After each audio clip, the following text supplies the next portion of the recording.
You're listening to the Lanterns Radio Network. We are the network dedicated to empowering the individual, illuminating the truth, defending American exceptionalism, and inspiring future generations. Stay connected and get involved at lanterns.buzz for great radio. Get commentary and news of the day. Lanterns.buzz. You know, I wish we could find some way to hold people accountable. Free speech is a great idea, but we're in a war. To make sure the economy doesn't collapse, I've abandoned free market principles to save the free market system. In this present crisis, government is not the solution to our problem. Government is the problem. You're listening to Common Sense Radio with A.J. Davis on the Lanterns Radio Network.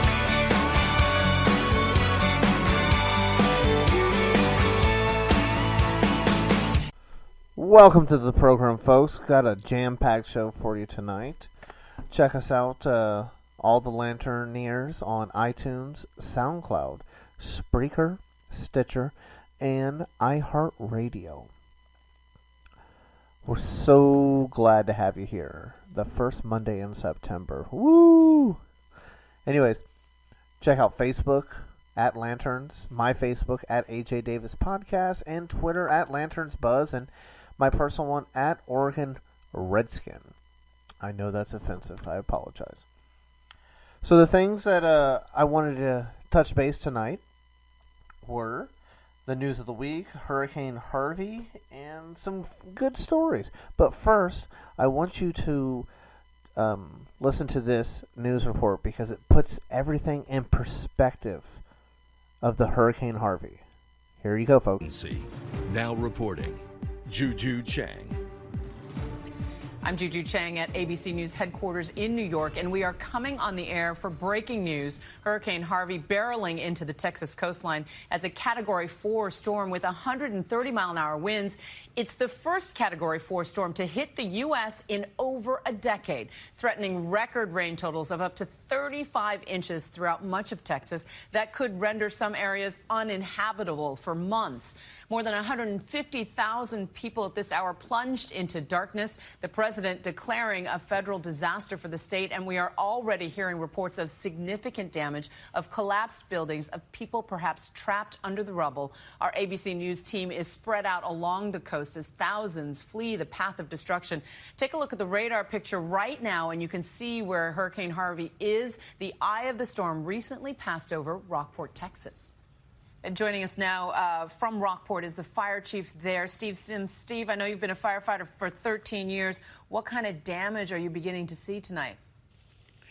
A lot of fairly severe. We haven't been able to get out and really look at things much other than what's right around close to our station. The eye wall just passed over us, and our wind has picked back up again, so we're hunkered down in our main station. And there are reports that there are several buildings, including a high school, that have partially collapsed. There's reports that there are seniors trapped in a senior center there. Will you attempt rescue operations in the middle of the night? Not with the wind like it is right now. We have nothing that, to get on the highway with.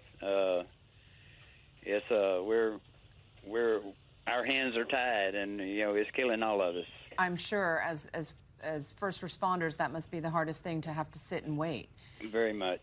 And yet, what is your community going through tonight? I mean, clearly people are bracing for many more hours, if not days, for this storm's damage to get unleashed. Oh, most definitely. We've been hunkered down since early evening, and like I say, the eye wall just passed over us.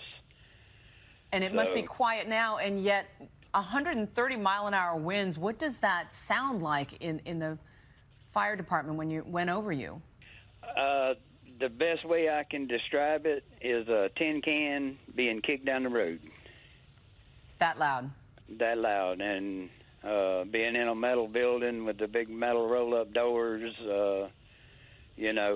it rattled and shook and just, Isn't it amazing that even the first responders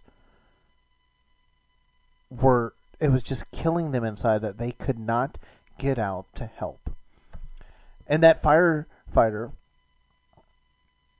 they had to be scared for their life. They had the eye of the hurricane, a Category 4 hurricane, go right over the firehouse. And all they care about is getting out and helping people. Amazing. Oh, man, it's going to be a long recovery ahead for the people of Houston. So please just pray for them, donate. So instantly, I had some friends from the Navy down in Port Arthur and Houston area. One was Port Arthur, which got hammered, and another one was in Houston, northern Houston, and his neighborhood got flooded, but luckily he was praising that he didn't lose his house, or the water did not get up and destroy any of his house. So I was talking to my friend in the Navy, Jared, and we had some conversations. I go, what do you need? What can I do? And the first thing he says is prayer. Prayer. He's a man of God.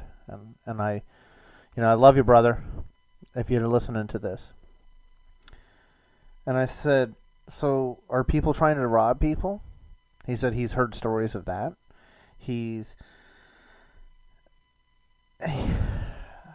This is an amazing thing. What I'm about to tell you is he and some friends gathering up all the money they can to go buy supplies, water, diaper, anything, to go deliver to boats that are taking stuff back into where people have been stranded. He told me that his parents' house got flooded and they had to be rescued by a boat. And he got his dad's truck out in time, and he's just going to drive this truck back and forth to get supplies, to help people. So I asked him. I said, Jared, what pushed you to do this? And I'm going to quote him right here. He goes, human nature. I grew up there, and that will always be home. And the people I grew up with and still live there are family. My parents evacuated and are safe, but the rest of the city needs help. I know if I was in that situation, I would be thankful if someone was out trying to help me and make sure we were okay. So that's what I'm doing. God bless you. Oh my gosh, how amazing. He's not going, oh, well, only if they're Democrats, only if they're Republicans. Oh, only if they're black, Asian, Hispanic, white. Those are the only people I'm saving. He says people. It's bigger than anything. This is about helping people. Gosh. So I told him, hey, I'm going to set up a YouCaring GoFundMe. He beat me to it. I said, I'm going to get to it. This is what he wrote. Hello, everyone. I pray all are safe. We are trying to raise money to help aid in need of any of those people in Port Arthur. Those of us that live in Houston are ready to help deliver supplies to Port Arthur, but need assistance with gas and purchasing items for families. We will make as many trips as we need in order to keep delivering supplies. Anything helps. We will make sure everyone is taken care of. Thank you. God bless. Originally, his goal was $1,000. Not too bad. In 2 days, he's raised $3,400. Now, to you, that might not sound like a lot, but I'm just from sharing on social media, and I've been sharing it all over Facebook, and I'll continue to. I'll share it on Twitter. We've got to get the word out. Help people. That's the most important thing that we can do, is help everyone in Houston and Port Arthur, Galveston, all that area. They say this is a once in a thousand storm. I know they all say this, but this was when it hit land, it was a hurricane Category 4. Man, oh man, that was something that they did. I mean, granted, people were told to evacuate, but I don't give a darn about that. All I care about is let's help everybody. Let's help each other. one of the chemical plants got hit. So now we are in a shortage of ethylene that supplies 75% of the U.S. It's the most important chemical in the world. It's in everything you use, from cars, toothpaste holders, diapers, you name it. It's a odorless, colorless chemical. So, people, please be safe there. We don't know what is getting let into the water. We don't know what damage is happening completely. And one of the things that is really going to be heartbreaking is when this water really starts to get pumped out, evaporate, however the water disperses. We're going to have a toll of bodies, and it's going to be heartbreaking. So please pray, donate what you can, like at minimum, like I always say, like, share, and pray. That's what you should do, because love is the answer. Love is the answer. And unless you've been under a rock for the last week, you're seeing the most miraculous, amazing stories that are coming out of Texas. I mean, they're amazing. People making human chains across these water that's up to your shoulders to rescue people, animals. That is remarkable. In my opinion, that is the America that everyone should be seeing. That's the America we should be teaching our children about.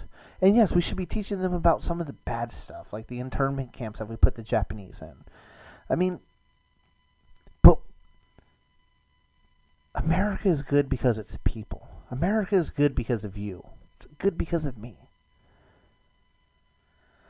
So my other friend that's in the North Houston area, he was a very close friend of mine.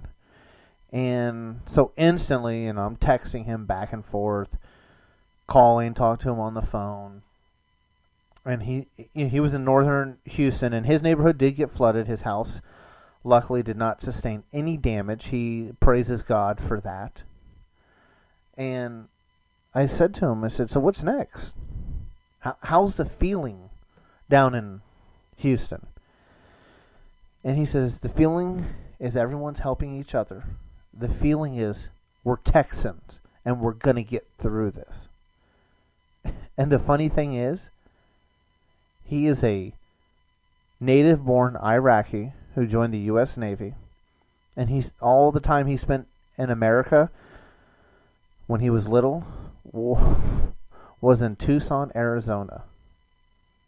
But since he's lived in Texas, I would guess anywhere from 3 to 5 years. Yeah, probably about 3 to 5 years, I would guess. Might be more. But anyways, he considers himself a Texan. And that's what everybody is saying. We're Texans. We're going to make it through. We're going to help each other. We're going to love on each other. And he says that's what it's like. Man. So, let's just continue to pray for those. Donate, like, share, pray. And we're going to take a break, and then when we come back on the other side of the break, I'm going to tell you something that I've been obsessed with over the last week. And it starts with an NFL player and the amazing platform that he is using to spread the light. You're listening to Common Sense Radio on the Lanterns Radio Network.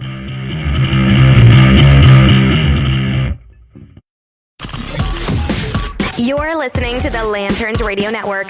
We are the network dedicated to empowering the individual, illuminating the truth, defending American exceptionalism, and inspiring future generations. Stay connected and get involved at lanterns.buzz for great radio. Get commentary and news of the day. Lanterns.buzz.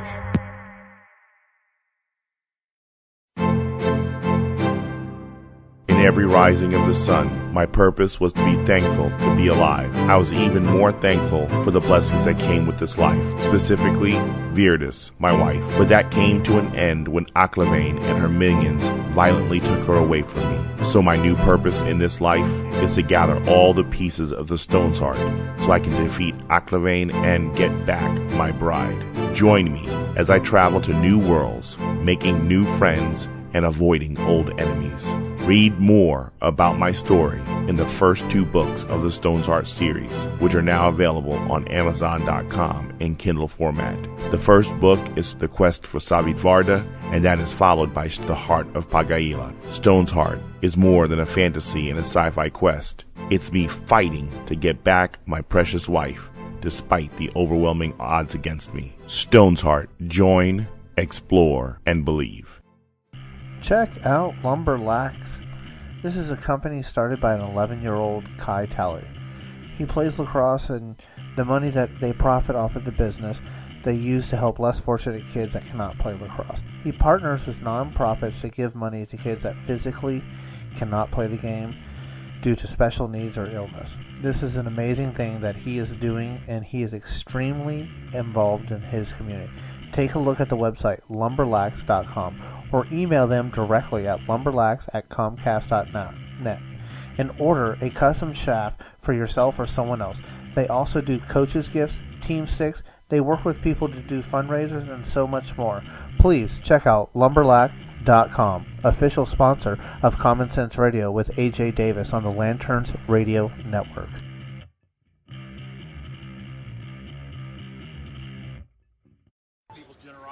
This thing continues to keep going. I mean, it's very hard to put it into words. I mean, to get a call a little bit ago from Amy Adams-Strunk from the Titans and to see them pledge $1 million, I mean, that's remarkable from a team in our division, one of our rivals, willing to go above and beyond football, go above and beyond anything, and donate $1 million. It's incredible, and it just speaks to humanity. It speaks to the good in people. So I can't say thank you enough to the Titans organization and everybody over there and Ms. Strunk. But then also everybody that's donating $5, $10. Everybody who's donating whatever they can. I realize that, you know, money's not easy to come by. And so whatever people are donating, however generous they're being, it's unbelievable. We started out trying to raise $200,000 for this, and we're over $3.25 million. I have no clue where it's going to go from here. Pretty soon here, we got the goal set at $4 million now. Pretty soon, I'm sure it'll raise up to $5 million. I don't know what we can do, but it's spectacular to watch. I mean, you have celebrities reaching out. You have Drake, you have Kevin Hart, you have The Rock, you have all these people from all over the world reaching out and donating money. All these organizations, American Family, Guinness, people donating hundreds of thousands of dollars. All I can say is that as the person collecting it, I can just promise you I'm doing everything that I can to make sure that this money is going directly back to the people. I'm working very hard at that. I have a great group of people helping me, and I'm just going to do everything that I can to make sure that your money goes where it needs to go to make sure that these people are getting the help they need. What did you think when Chris Paul stepped up early on and donated $50K? Yeah, I mean, he was one of the early ones in. He called me right away and said he wanted to be in. And that just helps. I mean, to get the big-name people who are willing to go out there and put their money out there, it also helps get the awareness, raise the awareness. So it was really special of him to do that, and everybody that's involved. My teammates are putting their money in. I got players from other teams putting money in, celebrities, musicians. I mean, everybody. It's not just the money. It's the retweeting. It's the reposting. It's people talking about it. I mean, it's so special to see, and I can't thank everybody enough. all I can say on behalf of the city of Houston is thank you, because we're going to do so much good with this money. We're going to help so many people. We're going to help them get back on their feet. We're going to do whatever we can. Like I said, I'm going to try and make this money go as long as it possibly can to help these people. What we're trying to do right now is I'm setting up, nothing's set in stone, so I don't want any of this to be set in stone, but what I'm trying to do right now is I'm setting up, because I want this to go directly back to the people, I'm setting up basically trying to get semi-truck fulls of water, food, clothing, cleaning supplies, so that hopefully the goal is this weekend, once the floods are down and once we get back to Houston, we drive those semi-trucks up to a few locations throughout the city and we start handing it out. And that's the tentative plan at the moment. It's obviously very taxing logistically, but I have a great group of people helping me out. My mom is leading it. She's a superwoman. Amy and the Texans have been unbelievable in helping me out. But that's what we're working on right now, is filling these trucks up, getting them down to Houston, and then distributing the goods, because I want this stuff, like I said, to go directly to the people, not to any administrative fees, not anywhere else. Your money's going to go right to the people. And Texans players directly distributing that? Yes, Texans. My teammates have already put in money. I know that some of them are going to come out there and help us this weekend. Obviously, there's going to be volunteers. There's so many volunteers already willing to help out. We just need to make sure we coordinate it properly. But yeah, the city of Houston is very resilient. The people of this country, people of this world. I mean, we're getting donations from all around the world. So I can't say thank you enough. It's so special to see what happens when humans help other humans. JJ, what do you think of the decision to play the game Thursday, and do you think that could be a nice distraction, not only for your teammates but also for the people in Houston? No, I don't think that. I think the only good thing that can possibly come out of a game on Thursday would be a massive fundraiser. That's about the best case scenario that could come from a game on Thursday, if it raised multi-millions of dollars. Other than that, I don't see it being. I mean, this is bigger than football. It's bigger than a game. It's bigger than any of us. So we need to make sure that we're thinking about these victims in the city of Houston before anything else. JJ, what would it make? I'm hoping so. I don't know. That's well above my pay grade over there at the NFL. JJ, what does it mean if you guys, when you guys play the Jaguars, what will that mean to the healing process, that game next week? I mean, it's a long ways away. The one thing I know about this season is that like I've said the whole time, football is secondary in this conversation. This is so much bigger than football. But during this season, if for 3 hours every Sunday we can take people's minds off of what's happening and we can put a smile on their face, we're going to do that. And we're going to play as hard as we possibly can to make these people proud. And then obviously the rest of the time we're going to do whatever we can to make sure that we help them rebuild. What do you think about Bill dedicating the season to the fans? Yeah, I mean, I think we're going to do whatever we possibly can to make sure that our fans in the city of Houston is in the highest spirits we possibly can. Thank you, guys. Normally I wouldn't want to play a clip that long, but from start to end, how amazing is J.J. Watt? Nobody asked him to do this. He didn't have to do that. He loves people. He loves his city of Houston. He's not even from Houston. He's from, I think it's like Iowa, somewhere in the Midwest. But he's a Texan. He started out with $100,000 donation of his own money. So he walks the walks and talks the talk. If you haven't heard, on youcaring.com/JJWatt, I was following it, and it just amazed me. And my wife was getting annoyed with me because I almost was giving her an hourly update. Oh, they're at $500,000. They're at $1 million. They're at 2, 3, 4, 5. Currently, okay. Time out. I'll tell you all a little secret, but you can't tell anybody else. I pre-record this show, and it's right before Monday, and the You Caring currently is at $18,540,485, raised by 173,000 donors. How incredible is that? You know, I had scheduled to have my state representative on this week. I'm sick of politics. J.J. Watt has inspired me. He has reminded me that there are still good people all over. Thank you, J.J. Watt. Let me just read to you some of the big name people. A big thank you to Drake for generously giving $200,000 to the people of Houston. There's another one. Ellen DeGeneres and Walmart generously and thoughtfully presented us with a surprise donation of $1 million. Incredible. Ellen, you are fantastic. Walmart, thank you. You won't get the two of you will not get the credit that you deserve. And then the Tennessee Titans. They are rivals of the Houston Texans. But as J.J. Watt said in that interview, I mean, and how incredible was it? He got a phone call from them, and they wanted to donate $1 million. And he said it perfectly. It's more than about football. It's so much more. It's about helping people. I saw a post on his Instagram page. Was it Sunday or Saturday? Anyways, they had 9 semi-trucks that were in Texas. Nothing but donations. He hadn't spent a penny of that $18.5 million. And I'll tweet out a link, but you have to go and follow it. I've been following it since the early onset. And he is going to do good things with that money.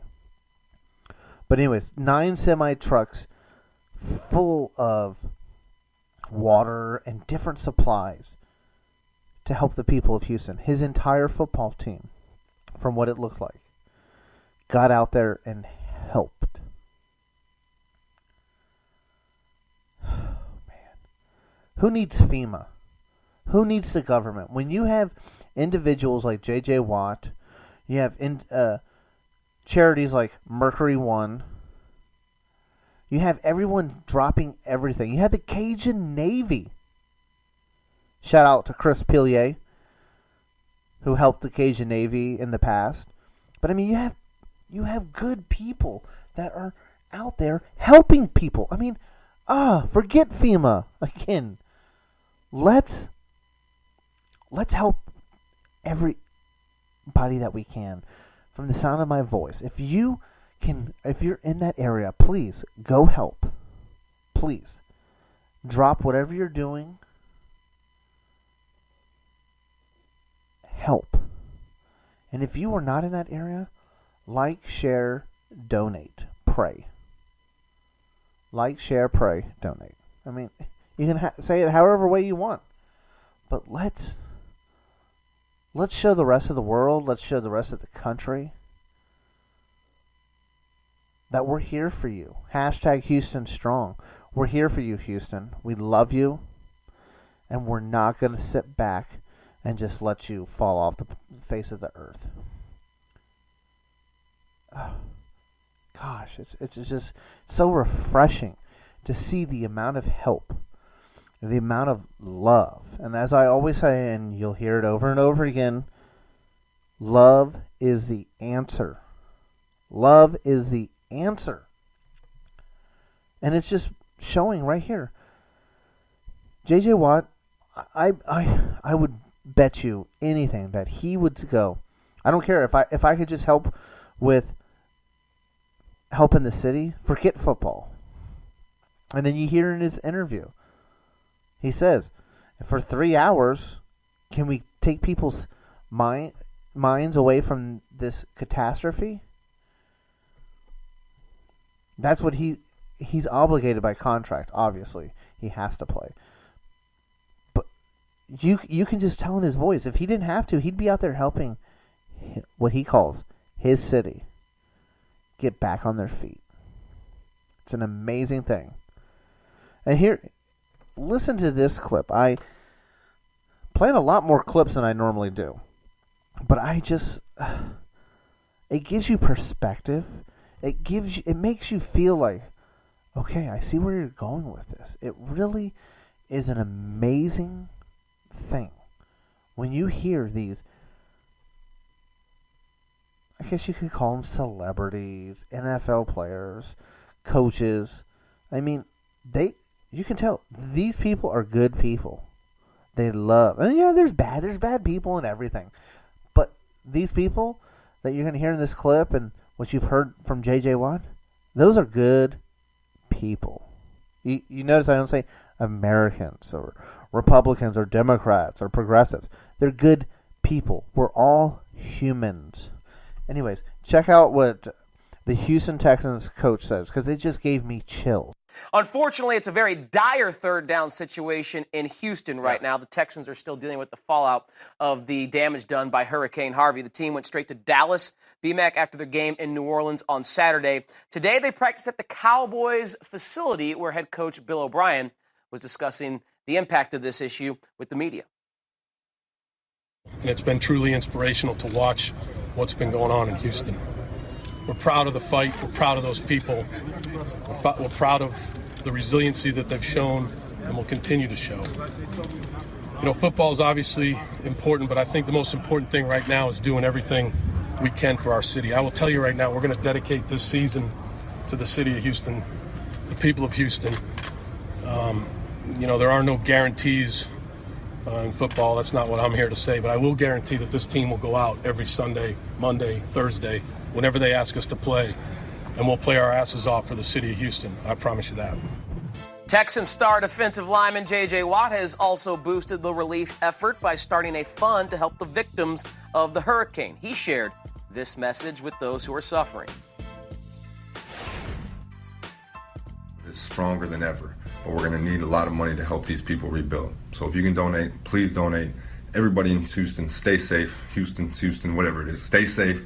We're thinking about you. We're going to come back. We're going to help you out. How incredible is that? We're dedicating this season to you.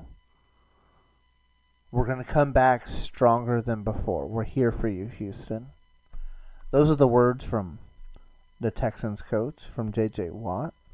And I'm going to go out here on a limb, and I'm going to guess that's what every American's saying right now. We're here with you, Houston. We're praying for you.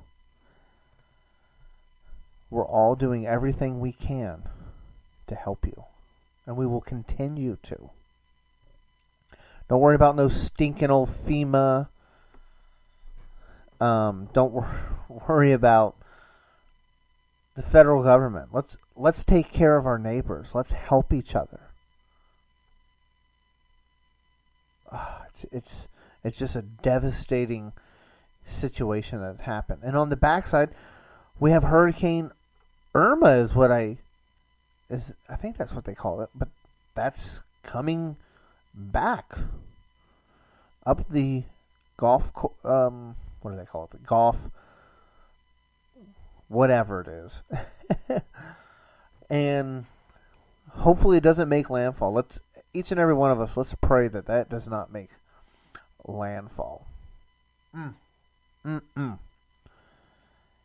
So we're going to go ahead and take a break here. On the other side of the break, we're going to get to the news of the week, and I got something special for you. You're listening to Common Sense Radio on the Lanterns Radio Network.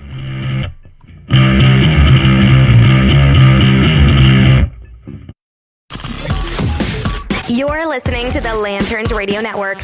We are the network dedicated to empowering the individual, illuminating the truth, defending American exceptionalism, and inspiring future generations. Stay connected and get involved at lanterns.buzz. For great radio, get commentary and news of the day. Lanterns.buzz.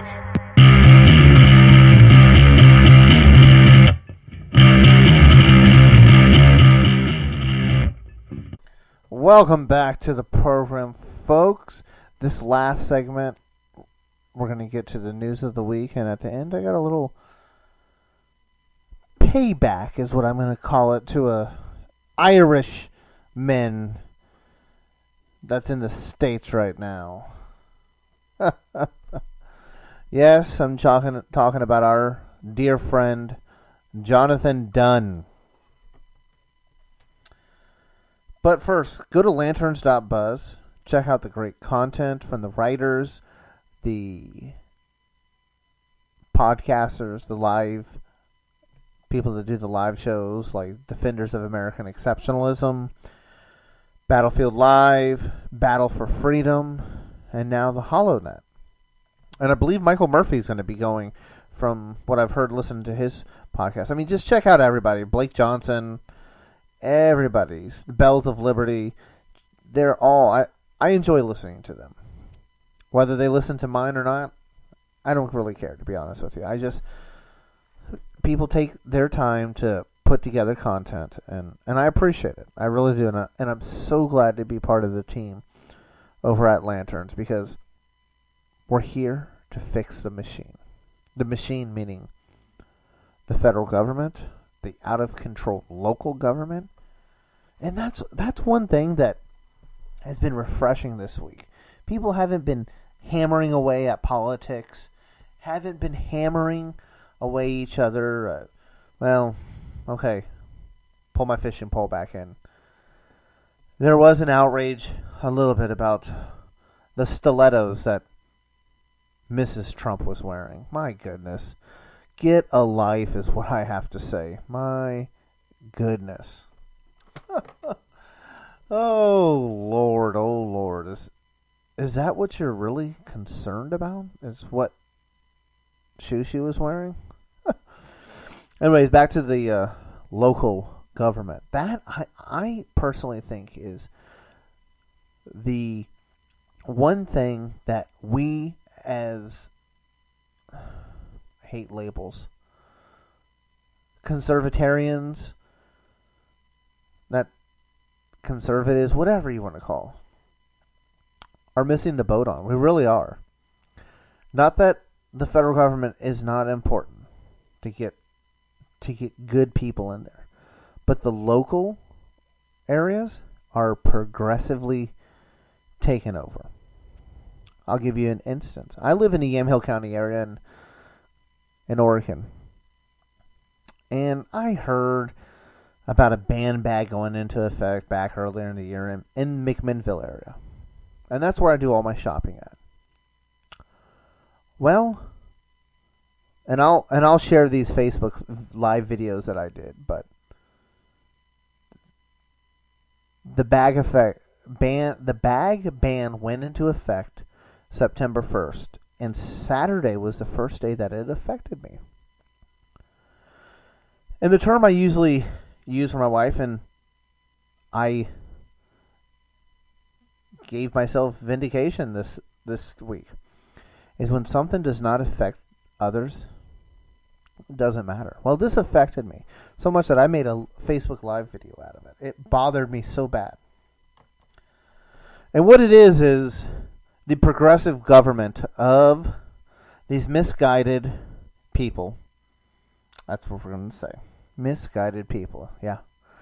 Of Mcminnville, Oregon, City Council, Mayor, and the cronies. Because you know they have their cronies that come to every meeting and tell them how responsible they are and how wonderful they are.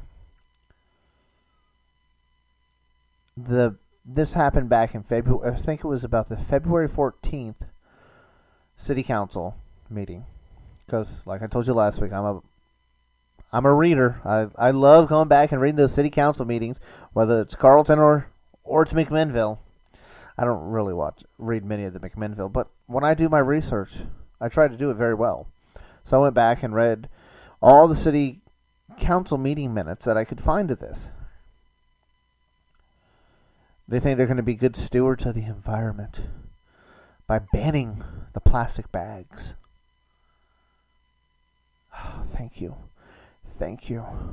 No more plastic bags in Mcminnville, Oregon. Thank you.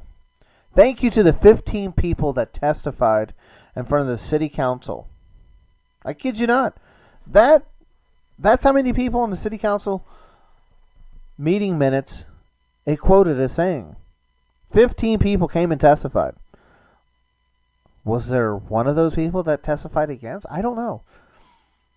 And I don't really care, to be honest with you. I think it's absurd that a local government or a federal government would tell private businesses what they can and cannot do. Talk about oppression, talk about tyranny. Give me a break. You're telling me that these private individuals, private companies, can no longer, because your stupid city ordinance bans bags. Okay, here's a question. Instantly, that some of my family members brought up to me. Okay, so the people that are on the government assistance, are they going to have to pay for their bags? Oh no, or are we going to see them all get a, $1 or $2 raise each month to help pay for their plastic bags? Are we? Are we going to see that? Also, are we going to see the bags that we put our bananas in, we put our lemons in, are we going to get charged 5 cents per bag of that? Come on, consistency, please. Consistency. Oh, no, we're not going to charge you for your produce bags, but we're going to charge you for the bags. Oh, gets me angry. So Sunday, I'm at the grocery store. We're getting our groceries for the week. Kids go back to school Tuesday. And my wife's, we don't have any reusable bags. Oh, wait. We had two. And we bought one Saturday when we went to the grocery store that set me off to create that Facebook Live. So, roll around to Sunday, we have 3 now. Okay, so I go in where we have all of our old plastic Safeway grocery bags and load up and say, we're taking them. And, she's kind of hesitant at first. And I says, what are they going to do? They're not going to tell me that I'm not going to use those plastic bags. So we get in there, do our grocery shopping with 3 kids. You can imagine how fun that was. No, I enjoy it, but my kids are wild. Wild. I kid you not. So we get up and we're going through the line. My wife's back in the groceries. I'm sitting up there, and the cashier goes, How many reusable bags are you using? How many bags are you using? I go, well, I got a lot. I got our 3 reusable ones, and we got a bag full of plastics, and my wife shows her. Oh, no, you can't use those. You can't use those. No. You cannot use those. And we both look at her like, who does she think she's talking to? Who? You're not going to tell me that I'm not going to use plastic bags. And I looked over at Kate, and I says, what are they going to do? Send the baggie police over to me? No way. Use them. So, of course, she used them. And they switched cashiers right at that moment. And we got to talking to the other one. And she says, you can use those bags. It's not that big of a deal. And they still had plastic bags out there. But you had to buy them 5 cents each. So they're banning bags, but we can use them, we can purchase them until the company runs out, because that's what I'm assuming. You know what they say about assuming stuff, so maybe I'm wrong. But where are you? Is there that many plastic bags in the landfills that where the oxygen is getting cut off from the world because the plastic bags in the landfills? Well, interesting, because the county that we live in is already a renewable, zero waste community. Shout out to Sean Nonamaker, who reminded me of that. And they just voted the county commissioners within the last 6 months to a year to expand the size of the landfill. Oops. ooh, go back and edit that out. They probably don't want you to hear that. I'm sorry. I'm not a popular guy, and that's okay. Because the truth will set you free. Oh, man. Sorry, I had to get that off of my chest. And let me pull out this other piece of paper that I got in my P.O. box, as I live in rural Oregon. To all P.O. box holders at Carlton Post Office. Dear box holder, I want to apologize for the recent increase in incorrectly delivered mail and parcels to P.O. boxes at the Carlton Post Office. No, that never happens.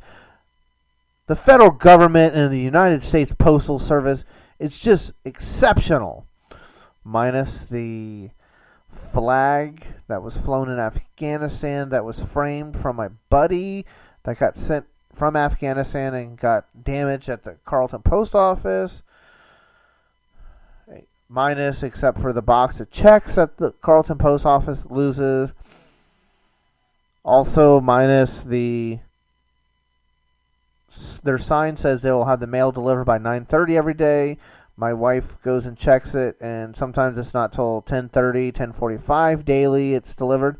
But other than that, this is not the kind of service that they want to provide you, our customer, and fellow community members. It is incredibly frustrating to receive mail and parcels that do not belong to you, and even more frustrating to not receive mail or parcels that do belong to you. I am taking steps to reduce the frequency with which this is happening and to hold the clerks responsible for mail and parcels that they deliver incorrectly. There are several pieces of mail and parcels that are still missing. If you have received mail or parcels that do not belong to you, please return them to a clerk or drop them in any of the outgoing mail drops at the Carlton or Yamhill post offices. Please return these incorrectly delivered items even if you have opened them. No questions will be asked. Thank you. Oh, gosh. All the mail that we have received that incorrectly, we opened it and we make copies of it and we just go through it. Heck no. When we get mail that does not belong to us, we might not return it right that day, but the next day, guarantee you it's going back to the post office. And I like how he puts it in bold. No questions will be asked. Oh, thank you, mighty officer in charge, Michael Rutledge, from the United States Postal Service. Do you have an AK-47 back there and a couple 100,000 rounds of ammunition that you're going to be coming door by door to us P.O. box holders?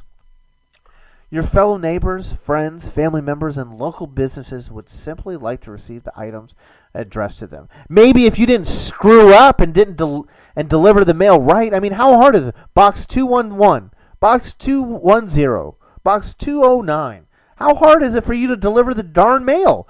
Damn it! You're sucking from the public trough, and you can't even match the numbers. My goodness! And then he has it underlined. It is imperative that customers make every effort to return any mail or parcels received in error within a timely manner. Items that cannot be recovered by Friday, September 15th will be reported as missing or stolen. Whoa.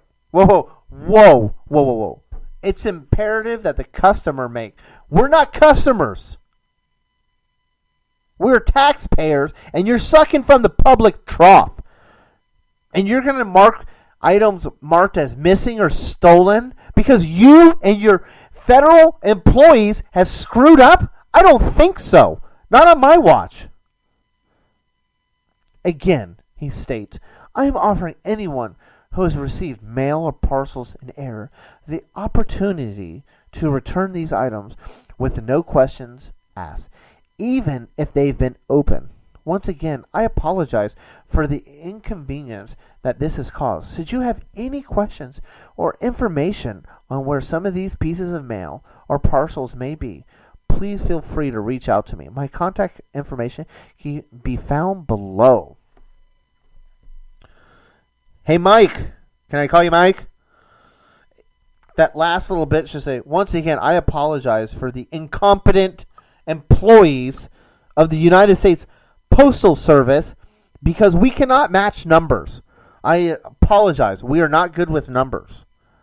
I kid you not. This is a letter that was put in my P.O. box. I mean, you couldn't make this stuff up smoking the wacky tobacco. Unbelievable. Unbelievable. Now on to that nice little teaser I gave you at the beginning of the segment. And this message is for Jonathon Dunne, Freedom's Disciples on Twitter, who is a very big New York Giants, New York Yankees fan. So I can see when it comes to the sports world, he and I are polar opposites. He's a Giants fan. I'm a Washington. Close your ears. This is probably going to be racist and hurt your ears. Redskins fan. Born and raised outside D.C. Oh, and it pains me. Pains me. Because he's such, when it comes to everything else besides sports, he's fantastic. When it comes to sports, he sucks. Yankees, Giants, ugh. So Jonathon and I communicate through Messenger. And I said, hey, put your money where your mouth is, buddy. Put your money where your mouth is. The Redskins beat the Giants on November 23rd. That's the first game of the year that they play together. And you will be going on Facebook Live to remind all of your friends on Facebook how wonderful the Washington Redskins fans are. And I might even send him a DVD of the Redskins fight song, because I'd like to see him sing that.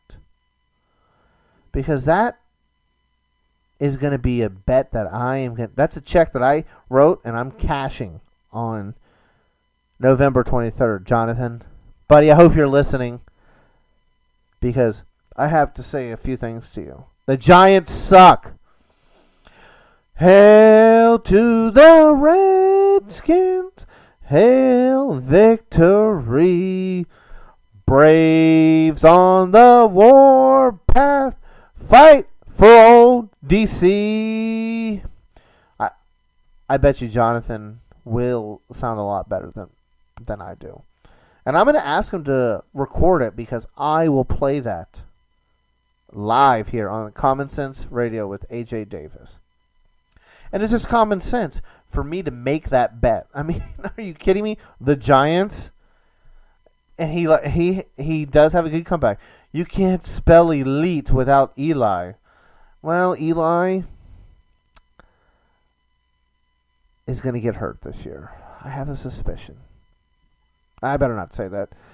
Go back and delete that, please. Yeah, no way. No way.